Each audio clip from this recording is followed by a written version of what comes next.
வணக்கம் நண்பர்களே, அருப்புக்கோட்டையிலிருந்து உங்கள் வேந்தநாடு உரிமையாளர். இந்த இடத்துக்கு இப்போ என்ன பதிவுக்காக வந்திருக்கேன்னா, விருதுநகர் மாவட்டம் அருப்புக்கோட்டை ரயில்வே ஸ்டேஷன் ரோடு நீண்ட நாட்களாகவே போடாமல் இருந்துச்சு. இப்போ அருமையாக போட்டிருக்காங்க.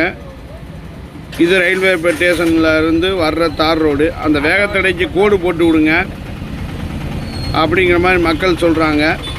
இன்னொன்று, இந்த ரோடு கம்ப்ளீட் ஆகிடுச்சா ஆகலையான்னு தெரியல. கல் பதிச்ச ரோடு, நகராட்சி ரோடு.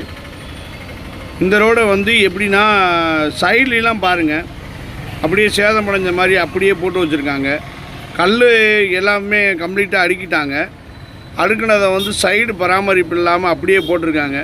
ஏன்னா 2 வாரம் ஆயிடுச்சு. வேலை முடிஞ்சால் உடனே முடிஞ்சிச்சுன்னா கம்ப்ளீட் பண்ணி கொடுத்துடணும்ல.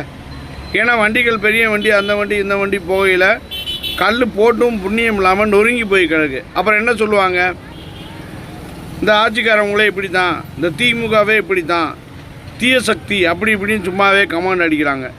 பண்ண சொல்லியும் கான்ட்ராக்ட் கொடுத்தும் புண்ணியம் இல்லாமல் இந்த மாதிரி செய்கிற ஒரு சில இடங்களில் இருக்கிற கான்ட்ராக்டரால் தான் இந்த மாதிரி செஞ்சும் புண்ணியம் இல்லாமல் இருக்குது. மக்களுக்கு சேர வேண்டியதை கரெக்டான ஆள்கிட்ட கொடுத்தா தான் கரெக்டாக நல்லபடியாக செஞ்சு கொடுப்பாங்க. இந்த மாதிரி கான்ட்ராக்டர் மோசமாக வேலை பார்க்குறாங்க. பள்ளமாகவும் ஆயிடுச்சு அந்த பக்கம். இது கம்ப்ளீட் பண்ணவும் இல்லை சிமெண்ட்டு போட்டு. அப்போ பேசுவாங்களா, பேச மாட்டாங்களா? மக்களுக்கு செஞ்சு கொடுக்குறத புரோஜனமாக புண்ணியமாக செஞ்சு கொடுங்க. இந்த வேலையாட்கள், இந்த கான்ட்ராக்டர் கொஞ்சம் பாருங்கள். இது உடனே சரி பண்ணி கொடுத்தா நல்லாயிருக்கும். உங்களை மாதிரி தான் எல்லாருமே. அது என்னமோ சொல்லுவாங்கள்ல, 10 ரூபாய் வாங்கிட்டு 2 ரூபாய்க்கு தான் நீங்கள் வேலை பண்ணியிருக்க மாதிரி எல்லோரும் சொல்லுவாங்க. அடுத்து உங்களுக்கு கொடுக்கவே மாட்டாங்க. இது சம்மந்தப்பட்ட அதிகாரிகள் பார்த்தா, மண் நடு ரோட்லேயே கிடக்கு, வாரி விட்டு எத்தனையோ பேர் விழுந்து வந்துருச்சு போயிட்டுருக்காங்க. கொஞ்சம் கவனிங்க. சைடில் கண்டிப்பாக மண்ணை போட்டு ஆகணும். அப்போ தான் ஓடு, இது ரோடு உடையாது, நொறுங்காது. போடுறதே அந்த மாதிரி போட்டிருக்கீங்க. அதில் இந்த மாதிரி போட்டு அப்படியே விட்டுட்டிங்கன்னா நொறுங்கி போகாதா? செஞ்சும் புண்ணியம் இல்லாமல் பண்ணாதீங்க சாமிகளா.